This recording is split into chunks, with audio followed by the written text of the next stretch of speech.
On s'en fout, on part, on donne un an de notre vie. Ça m'a frappé. Donc, c'est ce que je continue à faire, de frapper la vie des gens à ma façon. Mais c'est ce petit événement-là qui fait qu'un jour, je me suis posé la question, mais oui, mais qu'est-ce qu'on fait, nous et ma fille, la semaine d'après-midi? Maman, je comprends pas. Tu sais, dans l'auto des discussions d'enfants, de jeunes là, de 16 ans, là, comment ça se fait que vous, votre génération,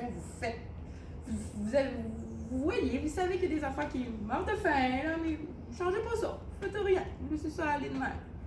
Moi, je suis nutritionniste pédiatrique. Alors, en 20 ans d'expérience, j'ai dit, là, je sais pas su quoi répondre cette fois-là, mais ça m'a chicoté tellement que 3 semaines après, j'ai dit, ben ma chérie, on y va. On est allé. La personne que j'avais vue et qui m'avait marqué au niveau de son histoire n'a pas pu nous amener là-bas, mais heureusement, parce que là, je suis tombée sur un bébé. C'était dans quel pays? On voulait aller au Bénin. Ah, ok. Alors j'ai dit, je vais aller une fois ici, je peux changer la vie d'une seule personne. Je dis, ma chère, on y va. Elle dit pas vraiment, maman, jusqu'à la fin, elle pensait qu'on y allait pas et c'était même à l'aéroport. Maman, il va se passer quelque chose, on y va pas. Et on a aimé beaucoup et on est revenu avec, non pas changer une vie, mais plusieurs. Et là, quand tu reviens et tu vois l'immense besoin, bien là, tu dois faire. Parce que ça devient plus un travail, c'est devenu une mission. J'ai dévoué ma vie dans toute la dernière année à ça et je suis très heureuse. Ça m'a apporté beaucoup. Et donc, c'est ce que j'aurais continué de porter comme message. Et quand on est à notre place, qu'on sait qu'on peut faire une différence, c'est bien difficile d'arrêter. Et Arnaud le sait, on porte tous sur nos épaules jusqu'à temps que des gens croient comme nous et se rallient à nous et ça fait tellement de bien. Cette année, on s'est constitué un CA, on a 9 personnes au CA, on a 10 personnes au moins, 5 ici, 5 au Bénin sur le CA. On a une vingtaine de bénévoles, ça a été fulgurant l'intérêt, mais ça a été lourd et ça a pris un an. Et là, maintenant les bénévoles, quand ils sont là, on les aime et on veut les garder. Et je crois énormément qu'on devrait s'unir comme organisme parce que nos bénévoles ne sont pas occupés toute l'année, les vôtres non plus, et on doit nourrir toujours la solidarité toute l'année, créer un mouvement. Et je pense que plus d'organismes se mettent pour aller faire de l'aide en Afrique. Moi, au Bénin, j'adore. J'ai eu le virus, Africanus. Donc, il faudrait réfléchir, se concerter, utiliser tout ça, puis c'est l'individu qui va changer. Voilà. Ça, c'est intéressant d'entendre ça. Ma réponse, en quoi consiste ton travail? Moi, j'ai plus de travail, j'ai une mission. J'ai plus de travail, je suis plus payée. Parle-nous de ta mission. Mais Ta mission? ma mission est devenue mon travail, oui, c'est ça. En fait, Nutrition sans frontières, c'est pas juste des nutritionnistes. Moi, quand je suis allée là-bas, j'ai vu plein de nutritionnistes qui travaillent pas, qui sont chômeurs, qui ont été formés comme nous. L'Université de Montréal a créé ce programme-là, a investi 10 ans de temps, 3 millions de dollars pour créer un programme universitaire identique au nôtre, puis ils ne sont pas embauchés, ils ne travaillent pas. S'ils travaillent, c'est en fournissant du plum peanut. Hein, du plum peanut, là? Ça, du plum peanut. Okay. Et on a dit 14 milliards de CFA a été investi pour qu'on puisse, soi-disant, on a récupéré les enfants, on a fait ça, mais on a créé un effet pervers de chroniciser la malnutrition. Alors, les nutritionnistes, c'est ce qu'ils font comme les autres intervenants, des géographes, des historiens, n'importe qui veut un travail, donnent du plum peanut à un enfant qui a un périmètre crânien, un périmètre brachial qui est dans la zone rouge, jaune. Le travail ne se fait pas malgré les grandes compétences qu'ils ont. Alors, quand moi je suis arrivée là-bas, j'ai dit, moi ici, j'avais bâti un réseau. On était 125 nutritionnistes dans mon réseau qui travaillent au privé, mais je connais les 3000 qui sont au Québec. J'ai dit, il faut qu'on collabore, il faut qu'on unisse ces forces-là. Donc, c'est ça qu'on fait, on rassemble des ressources, puis là, on va au-delà de la nutrition. Intervenants sociaux sont autant concernés, des agriculteurs, des jardiniers, des étudiants, des jeunes volontaires, des femmes engagées. Tout le monde peut aller aider avec ses compétences, parce que la nutrition, je pense que ça regarde tout le monde. Donc, mon travail, c'est de rassembler le plus de gens possible à être concernés par ces enjeux-là. Mais pourquoi avoir choisi de fonder Nutrition sans frontières? Pour moi, ça n'existait pas, puis ça naît de soi, parce que bon, j'ai essayé plusieurs fois avec Médecins sans frontières et on m'a dit non, excusez, nous, la nutrition, c'est réglé. Nos infirmières se chargent de ça. Et j'ai dit, bien, nos médecins se chargent de ça, ils en font beaucoup en situation d'urgence, mais tant qu'on n'aura pas de la prévention, on ne réglera pas le problème. Donc, pourquoi je l'ai fondé? C'est parce que pour moi, c'est aberrant qu'en 2018, on se préoccupe de notre durabilité, de notre alimentation en allant peut-être sur Mars, en allant, on est capable de faire des robots, l'intelligence artificielle, puis on n'a pas encore réglé le problème que les enfants, il y en a 1 sur 3 qui est mal nourri. Il y en a 1 sur 3 mal nourri chronique, ici, sur Terre. Et en 2019, pour moi, c'est une aberration qu'on n'a pas réglé ça. Donc, c'est ça, avant de mourir, que moi, je veux réaliser. C'est la raison d'être de Nutrition sans frontières. Donc, quelle était la plus grande appréhension par rapport à la création de Nutrition sans frontières? La charge de travail, je pense, mais quand on est... c'est comme si... Il y a un homme que j'aime beaucoup qui est mort l'an passé, qui s'appelle Jacques Fresco, puis il dit, si tu crois pas que tu peux changer le monde, tu ne feras pas partie de ceux qui le font. Alors, l'appréhension, c'est toujours, si je vais... Quand je suis revenue, j'ai dit, je vais fonder Nutrition sans frontières, le besoin va être énorme. Je l'ai vu, le besoin énorme. Alors, le travail va être énorme. Mais ça, c'est toujours l'appréhension qu'on a. Mais il faut y aller une étape à la fois. Il faut dire une personne à la fois. Le peu qu'on fait, on le fait. C'est tout. Puis de là découlent des mouvements merveilleux de solidarité. Les jeunes aujourd'hui pensent à l'environnement, mais ils ne pensaient pas, nous. C'est parce qu'ils sont sortis marcher, faire une grève, une journée. Ils ont manqué l'école pour ça. Et regardez, ils étaient prêts à risquer des trucs. Manquer l'école, c'est bien. Mais comme bénévole, comme leader, en tout cas, on risque et on sacrifie parce qu'on y croit, mais parce qu'on croit qu'à un moment donné, on ne sera plus seul là-dedans et que ça va créer des merveilles. Alors, pour ça, je pense que c'est un gros défi, mais c'est le défi de tous. Et j'ai appris que ce n'est pas juste mon défi. Ce n'est pas moi qui dois changer cette situation-là, c'est tout le monde. On est tous concernés. Nous y sommes. Quels sont les cœurs de cible dans votre action et pourquoi? Nos axes sont les mêmes qu'à ABB, c'est faire aider les gens à se développer avec la base. La base de la nutrition, elle n'est pas assurée. Nos axes, on en a 3 axes, nous, parce qu'on est en nutrition, donc on a défini plus précisément nos actions. Premier volet, c'est le milieu scolaire. Il y a déjà des structures en place qui sont implantées. Il faut les bonifier.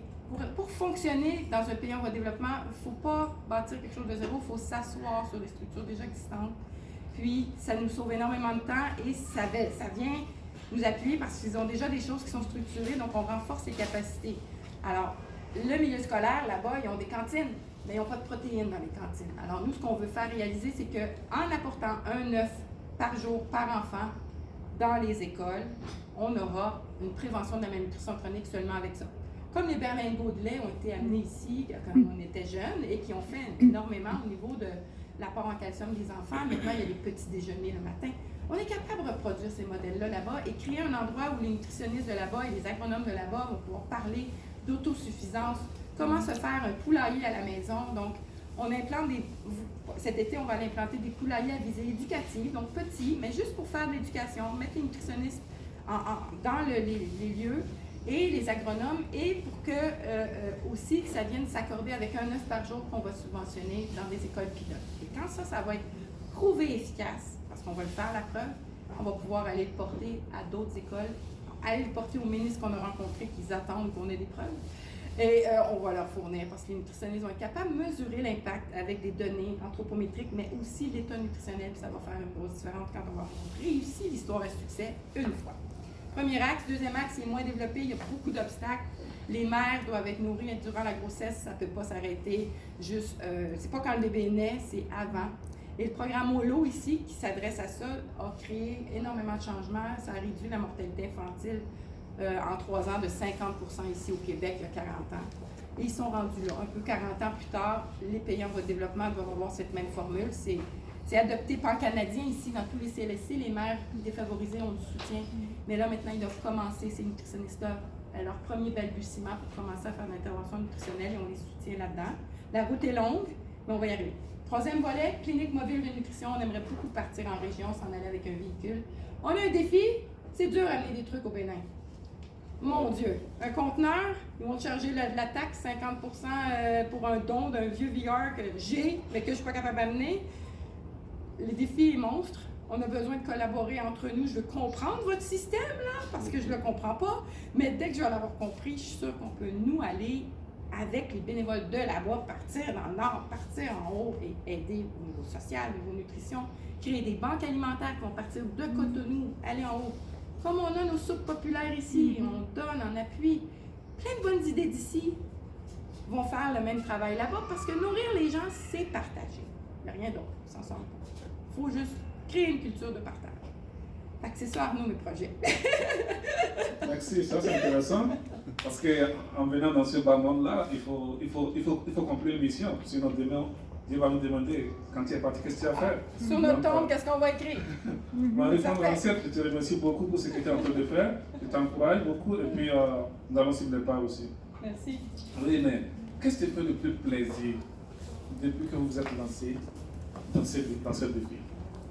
À chaque fois que quelqu'un m'appelle et dit je veux m'impliquer, je vibre de savoir que ça ne sera pas mon initiative, ça va être l'initiative de plein de gens. Parce que moi, ce qui m'anime, dans ma tête, je l'ai vu, ces enfants, ces mères qui ont dû sacrifier l'enfance d'un des leurs pour nourrir les 8 autres ou nourrir les 6 autres. J'ai vu les 65% de mères monoparentales, je les ai vus. Alors, à chaque fois que je me dis, moi j'ai envie de faire quelque chose, je suis certain que je peux lui offrir une place. Si seulement la volonté est là.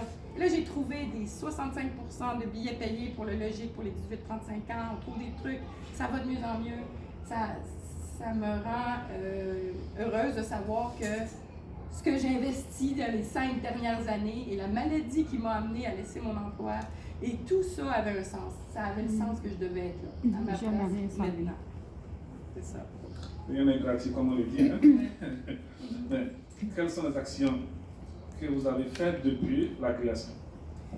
OK, on a eu 160 jours de mission. On en a eu 2 qui ont été par ABB, qui ont été très bien coordonnés. La première a été coordonnée par ABB. Si on n'avait pas eu ces 40 jours-là intenses à rencontrer les ministres, voir les milieux, les directeurs, on n'aurait jamais pu accomplir tout ce qui est venu après parce qu'un an, c'est trop beaucoup pour le Bénin pour accomplir. Il faut connaître le pays, il faut se trouver une logistique et tout ça. Et nous, on avait besoin d'une structure indépendante parce que on a vraiment des missionnaires qui vont arriver là-bas en grande quantité. Hein? Alors, on a trouvé les rouages cette année, on va bâtir un partenaire avec un siège social, on va pouvoir être accueillis toujours à la même place, c'est important pour nous. Puis, on a créé un biscuit thérapeutique pour une fondation, un hôpital qui est géré par une fondation. Donc, ce biscuit-là thérapeutique est fait par des mères. C'est des mères qui créent le biscuit qui peut prévenir la malnutrition hospitalière dans cet hôpital pilote-là. Et l'hôpital a engagé une nutritionniste grâce à nous. On est en train de faire du mentorat à cette nutritionniste-là qui va être le premier poste de clinique externe de nutrition pour faire de la prévention. Donc, on travaille avec ces médecins-là qui sont missionnaires canadiens et qui vont là-bas, et l'hôpital d'Abraccio à Soc-Ponta pour que ce modèle-là puisse être répertorié dans les autres hôpitaux après, reproduit ailleurs. Mais vraiment, on a fait des formations, on est soutenu les nutritionnistes et sans nutritionnistes, on est en contact avec eux tout le temps. Et on a donné peut-être 6, 7, 8 formations, certaines à distance, certaines sur place. On a fait 2 tables de concertation. On a fait énormément juste avec du travail. On a ramassé 5 000 $ de fonds, on l'a tout dépensé. Et le reste, c'est de la job de bras, c'est du bénévolat. Et on continue. Ça, c'est intéressant. Donc, chacun de nous doit consacrer son temps, dans son calendrier, un temps pour le bénévolat. Hein, ça, c'est intéressant. 1 heure par jour, une brigade de l'espoir de gens qui s'engagent, pas par jour, 1 heure par semaine. Peu importe la cause, toute cause confondue, on met ça ensemble, on se retrouve avec 300 personnes, on change tellement de choses. 1 heure par semaine. Même 1 heure par mois. Si on est 300, on est capable d'aller faire la tâche qui fait une différence dans la chaîne. C'est juste que la coordination de tout ça doit être faite pour qu'on arrive à un but à la fin. C'est bien facile, 1 heure, 1 heure dans un mois, 1 an, ou bien 1 heure dans une semaine. Même. Je suis capable de le faire. Brigade de l'espoir. Moi, je trouve que le nom est là. C'est vrai, ensemble, nourrissons l'espoir, changeons des vies. On nourrit l'espoir. Toutes causes confondues pour aider l'Afrique. Mettons tous les partenaires ensemble, ça c'est mon rêve. Wow. Êtes-vous déjà allé sur place, rencontrer, discuter et intervenir? Je suis allée 3 fois. 3 fois au Bénin? Cette année. Wow. Ouais, Cette année? parce qu'il y avait des moments où je disais je ne peux pas déléguer. S'il faut que je rencontre la Fondation Claudine Talon, ça va être moi qui vais y aller. S'il faut que j'aille voir la Fondation Abraccio sur place, c'est quoi l'hôpital, c'est moi qui ai proposé d'engager un nutritionniste local parce qu'ils voulaient nous engager. J'ai dit, mais vous n'êtes pas mieux de prendre quelqu'un sur place. Mais il faut aller faire le plaidoyer, il faut aller aussi installer cette logistique-là pour que ceux qui viennent après, on sait qu'on est en sécurité. Puis la sécurité, c'est facile au Bénin, mais c'est quand même les jeunes volontaires, c'est un petit peu plus difficile aussi. Les gens sont méfiants, ils ont peur, ils ne connaissent pas l'Afrique. Fait que je pense que c'est important de rapporter aussi beaucoup de matériel pour montrer aux gens que l'Afrique, c'est agréable. C'est pas un pays où on ne veut pas aller, où on doit fuir. Non, c'est ça. Quels sont les projets à court et à moyen terme? Donc, vraiment, le projet Un œuf pour la vie, la prochaine mission se prépare pour l'été. On veut collaborer avec d'autres organismes le plus possible. Puis, on va entreprendre 2 projets pilotes dans les écoles. On a le mentorat qu'on est en train de faire pour la clinique à Dassa, à Sokonta. Puis, on planifie, on coordonne notre CA, on se consolide comme organisme, puis on veut lever beaucoup de fonds et de bénévoles cette année. Ça, c'est intéressant, ça. Ouais. Est-ce que vous avez des questions à poser à Marie-France Lavancette? C'est une cas de questions. Posez une question! Avant qu'on aille- Il faut poser une question! Donc, c'est surtout à Dassa que vous êtes intervenu, c'est ça? En fait, la clinique externe a une C'est monsieur? mission. Alexis. Ah, mais oui, Alexis, tu viens du Bénin ou Oui, du tu Bénin. connais, hein? OK? Ouais. Donc, à Dassa, il y a un hôpital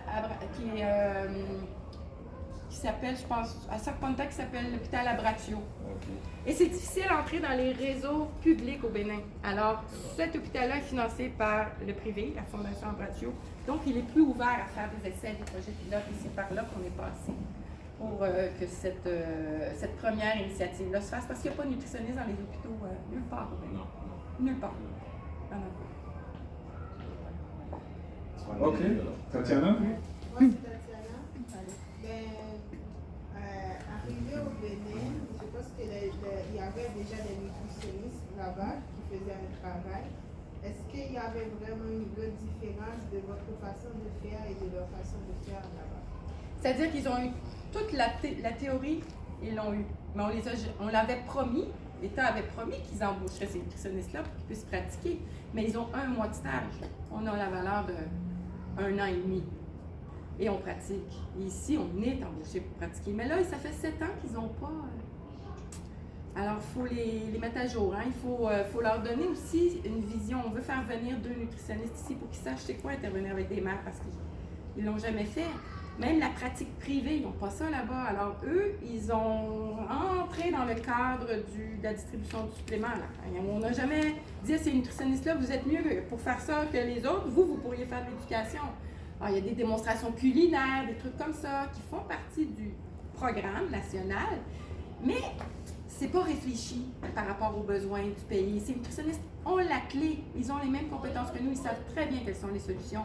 Ils n'ont juste pas de place pour le faire. Donc, on leur a donné confiance, on les a mobilisés. L'Association des nutritionnistes diplômés du Bénin, ils sont 100 nutritionnistes-là à attendre, à essayer de faire des apparitions médiatiques, des trucs. Et ils vont s'engager, se mobiliser bénévolement, et c'est nos partenaires clés. Parce que c'est eux la ressource de leur pays.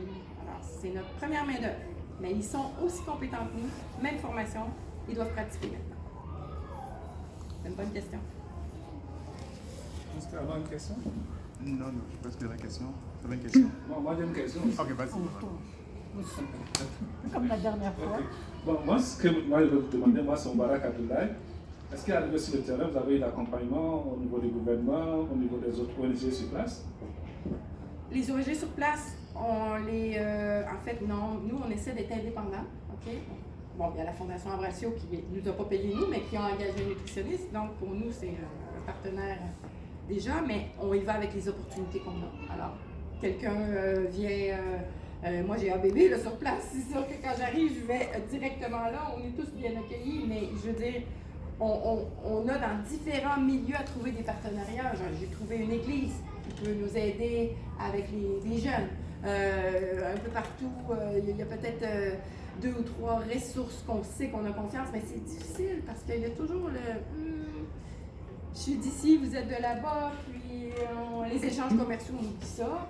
Ils ne prennent même pas nos cartes de crédit, puis c'est encore pire pour eux de faire du commerce avec nous ou d'acheter des choses. C'est toute cette mécanique-là qui est difficile. Puis nous, à cause qu'on ne veut pas non plus être ralenti par des gros partenaires, on a l'Institut de recherche en santé publique qui s'investit dans le programme HOLO et ça n'avance pas. Parce que c'est une grosse boîte. Alors nous, on veut de l'action immédiate, concrète, on la fait nous-mêmes et go! On n'attend pas les gros Il y a un partenaires. ministère au PD qui s'occupe de la famille et puis Oui, est-ce que c'est on est allé les voir.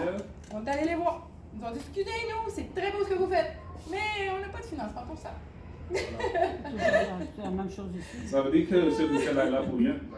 Ça veut dire que nous, on part de la base. On va faire nos preuves et les professionnels vont faire leurs preuves et éventuellement, ils vont vouloir acheter le crédit de ça. Ils vont vouloir s'accaparer le crédit de ça. Et c'est sûr que ça va faire Donc, ma dernière question avant que le président Galbé ne parle. Est-ce que, est-ce que, voilà. OK, on passe à Je vais poser des questions, moi. Je vais poser des questions. Merci Marie-France d'être là, de partager ton expérience. Et puis quand je te vois parler, c'est avec beaucoup de passion. Et je pense qu'il faut cette passion pour réussir dans ce qu'on fait. Quand on a des projets, c'est la passion. Parce qu'il y a beaucoup d'obstacles. Hein. On veut aider, mais il y a beaucoup d'obstacles. Et il faut avoir le courage et la passion pour pouvoir avancer et réussir dans ce qu'on fait. Et je vois cette passion en toi et je te dis merci. Et ça ne peut que réussir. Ça ne peut que réussir. Il faut voir les obstacles, mais il faut surtout être positif et voir les gains qu'on fait. Exactement, exactement. Et puis moi, je voulais savoir, à travers le projet que vous avez amené au Bénin, parce que l'objectif, nous, avec ABBI, on travaille sur l'objectif de développement durable, où on dit fin zéro. Alors, est-ce que vous avez, dans votre planification, à un moment donné, évalué pour dire, est-ce que bon, on veut contribuer à l'objectif de fin zéro? À quel moment vous pensez faire le bilan pour dire, on a contribué et à quelle hauteur? C'est ça. Nous, on commence petit. Un projet pilote doit fonctionner. On fait le succès, on documente bien. À DASA, on va très bien documenter les 300 enfants qu'elle va réussir à récupérer là, pendant son 3 mois d'essai. On a 3 mois de probation. On va bien le documenter avec des outils technologiques, statistiques utiles. Et on va faire la même chose avec notre programme 9 pour la vie, un projet pilote au bout de l'année. Qu'est-ce que les activités de sensibilisation ont donné? On va documenter ça. Et ce bilan-là, pour nous, ça sera là-dessus qu'on va bâtir les autres activités pour aller voir finalement. Et après, on va en parler. On va aller dire à tout le monde des conférences dans le monde, on va aller en faire. Faites comme nous, on va dire. Mais on doit avoir cette première histoire à succès. Elle n'est pas facile.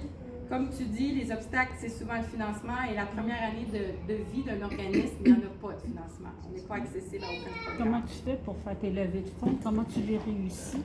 On a besoin de bénévoles parce que ça se fait, il y a différents moyens. Nous, on a trouvé que les sessions, l'emballage dans les maxi, les Super C, ça fonctionne et c'est juste que ça prend 7 ou 8 personnes qui viennent fin de semaine puis emballer à faire une rotation. On fait 2 000 $ à la fin de semaine.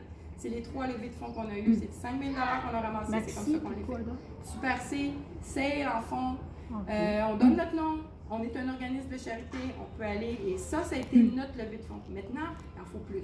Il faut des campagnes de sociofinancement. Il faut être capable d'aller mettre des boîtes de dons dans des commerces, des collectes passives. Ça fonctionne-tu, les boîtes Là, on de est en dons? train, nous, de se structurer pour élargir notre portée parce qu'en attendant d'avoir du financement effectivement gouvernemental ou d'être accessible à ça ou une crédibilité parce qu'on a réalisé des choses concrètes, on doit aller appeler à la générosité des gens. Donc, des boîtes, des trucs vraiment simples. Des levées de fonds, je trouve, avec des événements, c'est compliqué, c'est beaucoup. Souvent, les gens ne viennent pas. Moi, je vous dis, là, il faut vraiment offrir aux gens quelque chose en retour. Comme le Maxi, j'avais déjà offert ça. Moi, j'avais dit, il faudra aller au Maxi parce que tu vois, écoute, quand tu arrives, là, est-ce que les boîtes des enfants, là, c'est plein comme ça, là, des 2 $, il y en a qui donnaient des 5 $, des 10 $. 2 000 $ une fin de semaine. Ah ouais. Quand je vous dis que ça prend une brigade d'espoir pour aller faire tous les maxis du Québec, c'est ça que je veux dire. Parce que ces maxis-là vont donner à des équipes de football, des petites affaires locales, ils prennent une partie de l'argent et ils aident. Fait qu'en plus, nous, on les aide. Mais ces maxis-là, il y en a partout. Ils cherchent des bons partenaires parce qu'ils se font abandonner aussi. Hein? Ils se font, oh, oui, je vais venir, mais je ne viens pas. Quand nous, on est vraiment motivés à notre cause, puis qu'on y va, puis qu'on est correct, qu'on emballe bien, ça les aide et ça nous aide. L'emballage, ça fait qu'ils passent plus vite. Les clients à la caisse, ça, là, ils adorent. Et c'est qu'ils coupent des caisses et souvent, ils ont parce moins que ça besoin va de payer vite. les employés aussi. Oui, mais ça va plus vite. Ah, ça les aide. Écoute, la fille, Effectivement. la ligne, là, parce que moi, je vais chez Maxi, là, écoute, le samedi, là, s'il y a un emballage, Oui. mais s'il n'y a pas d'emballage, la ligne, on peut aller... Mais il faut en profiter parce qu'on commence à être surutilisé, puis à un moment donné, ça va disparaître tout ça. Fait qu'il faut vraiment profiter. Moi, je voulais donner un gros coup cette année, puis je voulais vraiment une banque de gens qui pourraient dire, moi, dans ma région, je vais aller faire, on part, on est 10, on est une brigade 10, puis on va aller en faire une session, puis paye la pizza, on vous donne un petit cadeau, on vous donne un t-shirt, go, mais vous allez réaliser quelque chose de concret, puis on Ouais, parce crée qu'il faut un avoir le momentum. t-shirt tout pareil. Oui, c'est important. Pareil comme ceux qui vont. Aujourd'hui, c'était les cadets au maxi, je te dis que ça roulait Ben, en maudit. Si vous voulez, on en organise une ensemble. Moi, on se met ensemble, puis on organise, on prend le plus gros maxi de Montréal, on prend nos 2 organismes, puis vous allez le voir. On sépare Ça les- fait, sépare ça les fait du postes, bien ouais, parce que c'est la seule chose qu'on a eue cette Ça, année. c'est payant. Ouais. C'est ce qui est le plus J'ai meilleur. aussi une question que j'oubliais, mais ça m'est revenu. On peut nous avoir parlé de nutritionnistes Ouais. qui sont formés théoriquement, sans pratique. Est-ce que là, avec cette formation qu'ils n'ont jamais pratiquée, est-ce que l'efficacité sur le terrain, c'est la Ah, oui, même? parce qu'ils ont la connaissance. Et elles connaissent le milieu. Ils connaissent et elles connaissent leur milieu. Là. Ils connaissent très bien leur pesanteur socio-culturelle. Ils ont vu pendant tout le programme de nutrition tout ce qu'elles auraient pu faire et qu'elles n'ont pas eu la chance de faire. Elles savent très bien quoi dire. Elles n'ont pas pratiqué, elles n'ont pas eu le corps. Je ne sais pas ça ressemble à quoi un bureau nutritionniste. Mais ces nutritionnistes-là, comment ils font leur travail là-bas, c'est en donnant à manger aux gens.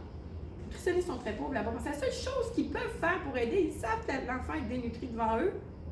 Et la personne ne peut pas payer ses services, c'est de prendre de leur garde-manger et de donner. C'est dommage, parce que les outils ne sont pas là, les gens ne sont pas prêts à payer, alors l'État ne paie pas, mais ça devrait être gratuit. Mais ils savent très bien quand est-ce qu'un enfant est dénutri, ils savent très bien c'est quoi les signes de carence, ils savent tout ça, ils savent intervenir en diabète, qui est énormément en hausse au Bénin. Il y a des enfants de 12 ans qui ont du diabète de type 2. L'obésité à Cotonou, la transition nutritionnelle ne se fait pas du tout. Trop de riz.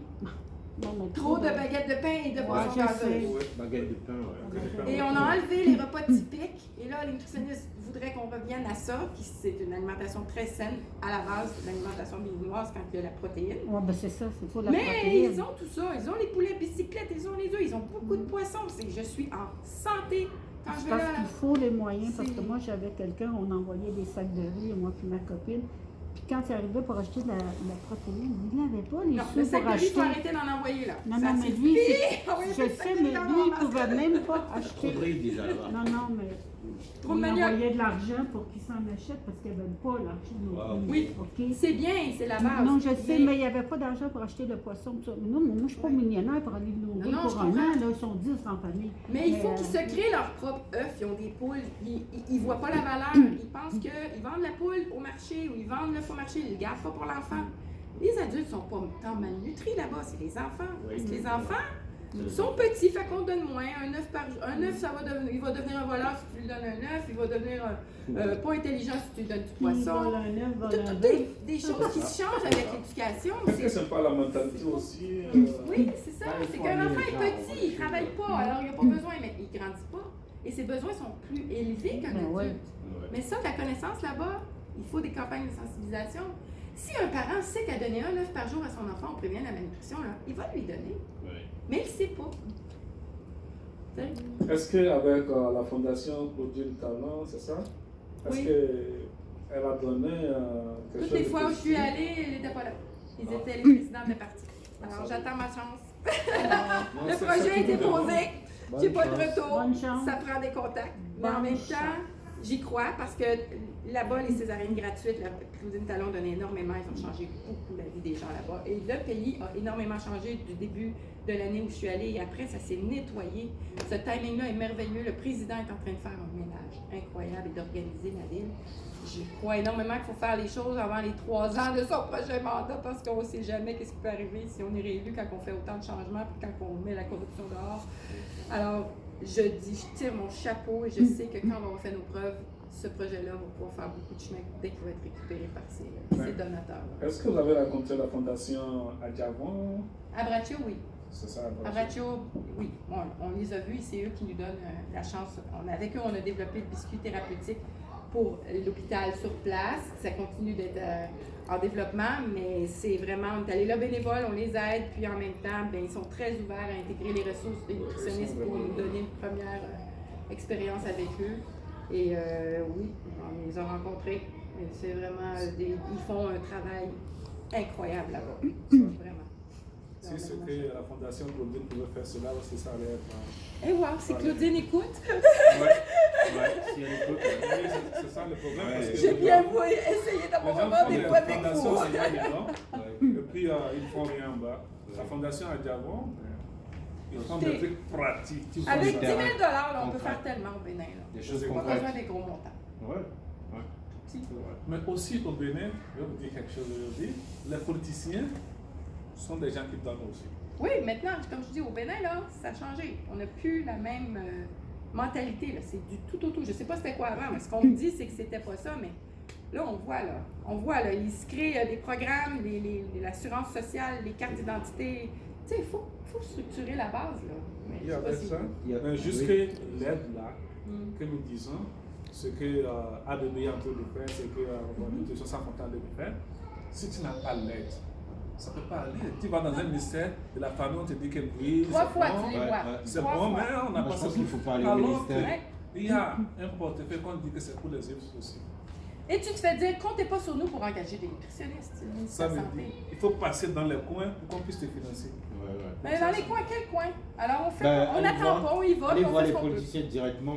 On fait ce On qu'on va aller peut. dans les ministères et tout. Allez Allez les voir en personne. Moi, j'en Les connais un. inviter. Ça, c'est pas ma faute. Oui, Non, non, c'est pas ta faute. Mais il y a des gens C'est que des c'est idées leur qu'on te force. donne en fait. Il y a Et des si gens tu que c'est veux, leur force, c'est ça. si tu veux des contacts là-bas pour Ben oui. aller voir tel ou tel, C'est ce qu'il faut. on peut toujours. Parce que moi, je trouver. connais pas le pays dans sa finesse, qui possède les ficelles. Mais c'est clair que nous, on le fait sans argent parce qu'on se dit on n'attendra pas après l'argent parce qu'on sait qu'on n'aura pas. Là.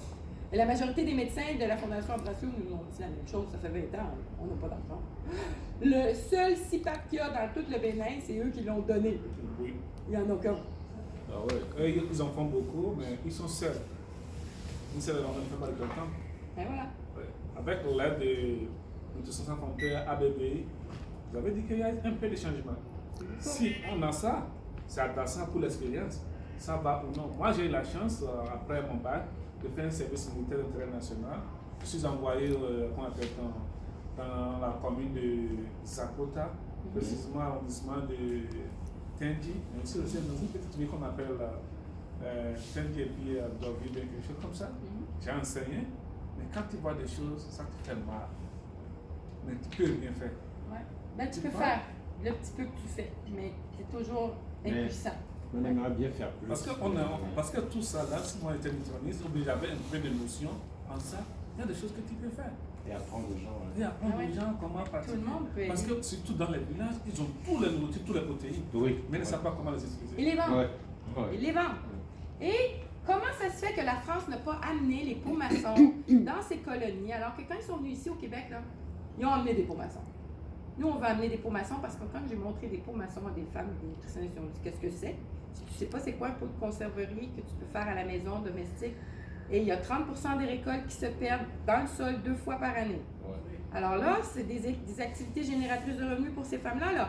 On prend les fruits, on les met en conserve et il n'y a pas de réfrigération. Alors c'est idéal. N'importe qui, pas besoin de nutritionniste. Une femme qui dit, moi, je vais aller faire des ateliers de conserverie là-bas et on va prendre les jeunes mères, on va leur dire, regardez comment vous pouvez conserver votre sauce tomate oignon, votre sauce. Et il n'y aura plus de pertes et vos enfants vont manger. On va même vendre vos produits. Ces coopératives-là, il faut que ça émerge. Mais c'est des choses tellement simples. Mais la France ne va pas changer ses colonies. Et moi, je dis merci à la France de nous avoir abandonnés ici au Québec. Ça les arrange. Parce qu'on serait encore en train de nous exploiter pour nos fourrures. Ouais. Hein? Ouais. Là, les Anglais ont été un peu moins pires. On est capable On au a eu Québec. les Américains qui ont tout vidé nos ressources Voilà. et nous ont laissé la pollution. On a hein. encore Ah autre ouais? chose. Mais là, le Québec, je crois beaucoup que c'est Connais le mon Québec qui va histoire, changer des hein? choses. Ouais. Beaucoup. Le pont Québec-Bénin, là, il est en train de se créer. Là. Parce qu'on n'est pas un lien de colonisé avec les pays en voie de développement. Alors, on est mieux reçu et on a envie d'aider. Alors que, oui, dans coloniseur, colonisé, il y a toujours le blocage, puis en même temps, l'exploitation commerciale est grande de la France envers la colonie. Donc je pense qu'avec la fédération ABBI, Nutrition Sans Frontières, ça peut donner un boom. Moi, je l'espère. Alors, on continue. Lâchez pas. Et si vous voulez joindre la brigade de l'espoir, là, Moi, je connais, je peux Dis, t'envoyer prenons les les noms. coordonnées d'un. Il est venu vivre chez moi. Il travaille pour le gouvernement. Il est un proche de Talon. Je peux t'envoyer, il est venu vivre au Québec, mais il n'a pas aimé ça, il trouvait ça trop difficile parce qu'ici, il fallait qu'il fasse tout. Puis, parce que lui, il a un chauffeur de tout ça. Puis quand il voyait tondre la pelouse, il disait, ça n'a pas de bon sens, c'est pas vrai que je vais faire ça. La vie est dure ici aussi, d'une autre façon. Oui, mais là, c'est plus que dur quand tu as un chauffeur, tout. Puis il me disait, c'est pas vrai. Ça dépend si t'es de quelle classe de la société. C'est pas vrai que je vais venir, que je vais tout faire ça ici, mais je vais t'envoyer, il s'appelle Borgia. C'est bien. Ben, les contacts, c'est bon.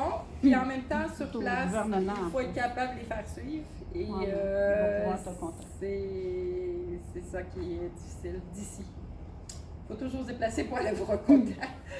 Mais on a été contactés par le Togo, le Brésil, le Congo. Là, il y a des gens qui affluent vers nous et qui disent on aimerait beaucoup faire une initiative plus grande, mais c'est beaucoup de travail. Il y a d'autres pays qui ont dit moi je voudrais venir dans notre pays. J'ai dit je vais commencer par le Bénin. Et ça va être beau. Mais Oui, c'est ce que je voulais c'est ça. dire parce qu'ABB aussi n'est pas que du Bénin seulement, il y a le Togo, Je Cameroun, Côte d'Ivoire, donc Il faut aller ailleurs. il faut aller Il faut ailleurs aussi. réussir à une place. Un pays par d'abord, donc nous prenons le Bénin comme un échantillon de tout Tout ça à fait. là. On va avoir un résultat et puis étendre cela dans d'autres pays. Je crois aussi que c'est le meilleur pays où commencer aussi parce que c'est en paix. Déjà, c'est bon, c'est pacifique. On a énormément de choses en commun avec le Bénin. Dans notre façon d'être, on est, tu sais, je veux dire, c'est pacifique, bon, c'est chrétien, des gens partant, c'est quand même plus près de nous. La langue n'est pas une barrière et les gens sont généreux de leur temps, travailleurs, débrouillards et gentils. Donc, et un pays merveilleux pour les touristes. Faire le bonheur des surfs quand ça va être toute cette plage des pêches, quand elle va tout être développée, là, le surf va être vraiment. On va toujours prier pour que la paix règne au Bénin. Et aussi, il y a une ville aussi, quand tu vas partir là-bas, tu vas beaucoup aimer, c'est une ville qu'on appelle Nastimbo. Tout le monde parle français là-bas. Ah, mais moi j'ai Déjà que que du jamais été français, à moi. l'école. Que des français. Tout le monde peut parler français Ouais. à Nastimbo. Ouais, ok. Oui. Ben moi j'ai vécu tout le Bénin, tout ce que j'ai vu c'était francophone. C'est francophone, mais Ouais. tu vas voir, il y a des gens qui n'arrivent pas à parler le français, mais c'est une ville particulièrement, tout le Ok. monde veut parler français. Ok. Même des bonnes dames qui n'ont jamais été à l'école. C'est une petite ville, un petit village où tout le monde Ah, c'est parle. un peu grand. Ouais, Hein. c'est un peu grave. Ah ben C'est les dans grandes le- villes, c'est c'est dans les pas du montagnes. français, oui. C'est dans les montagnes, Ouais. mais les autres, les critiques, ils essaient toujours de faire comme Hmm. le français, ils aiment parler le français, tout le monde, même au marché, tout le monde se force. Parce Oui. que si on avait ça, c'est facile à nous développer. Oui. Parce qu'aujourd'hui, on parle beaucoup de De langues. langue, ouais. Ouais, c'est ça. Donc c'est difficile Mais- de se développer. Mais l'accueil est merveilleux, toujours merveilleux. Ça, J'ai c'est- été tellement bien accueilli. Jamais j'ai été accueilli comme ça dans aucun pays. On va te donner ton garde-manger complet là, parce que tu es un étranger. Là. L'étranger, C'est pas ça ici. ouais, il reste là. En Espagne, quand je suis allée vivre en Espagne, c'était la même chose. Je prenais le train, puis dès que je toussais quelque chose, à tous les Espagnols venaient m'apporter de la bouche. Je disais, que je vais faire Ouais. tout ça, je peux pas tout manger ça, moi. Dès que tu arrives, viens chez nous, puis ici, Mais- l'Europe, là, c'est pas comme ici. Mais ça doit changer d'abord. Mais de donner quand t'as pas, je veux dire, c'est comme, Ah, t'as rien, tu me donnes. C'est. Mais j'ai trois questions pour l'ensemble de l'audience. Ouais. C'est que peut-on faire de plus? Et vous l'aimez, mon idée de brigade de l'espoir, parce que si on est tous là et qu'on coordonne quelque chose ensemble, on va chercher les autres partenaires qui travaillent en Afrique et on a une grosse banque, elle est provinciale. Il y en a des banques de bénévoles, là. La banque du bénévolat du, je sais pas quoi. C'est des équipes de football, ils cherchent des causes, les équipes de ci, ils cherchent des causes. L'emballage, les jeunes, là, sont capables de faire ça, là. Mais là, il n'y a pas une banque de bénévolat pour l'aide humanitaire. Il y a une banque de bénévolat pour la pauvreté ici, les actions, l'itinérance. Il n'y en a pas. Ça prend ça. C'est pas vrai qu'ici, c'est pas vrai qu'ici, il n'y a pas de misère. La pauvreté, c'est la pauvreté partout. Quand tu manges pas. Mais on a un toit, on a quand même, tu sais, on a une structure, on a des structures d'urgence. Il y a plein de gens qui veulent aussi la solidarité mondiale. Il y a un mouvement, il faut profiter de ce momentum-là. Il faut commencer peut-être à se faire une rencontre de réflexion sur la question, sur la concertation. Créer une table de concertation entre tous les organismes. Ça n'existe pas, ça encore. Oui. La deuxième question, c'est comment appuyer ABBI à atteindre ses objectifs? Ah, ça, c'est quelque chose. Hein, parce que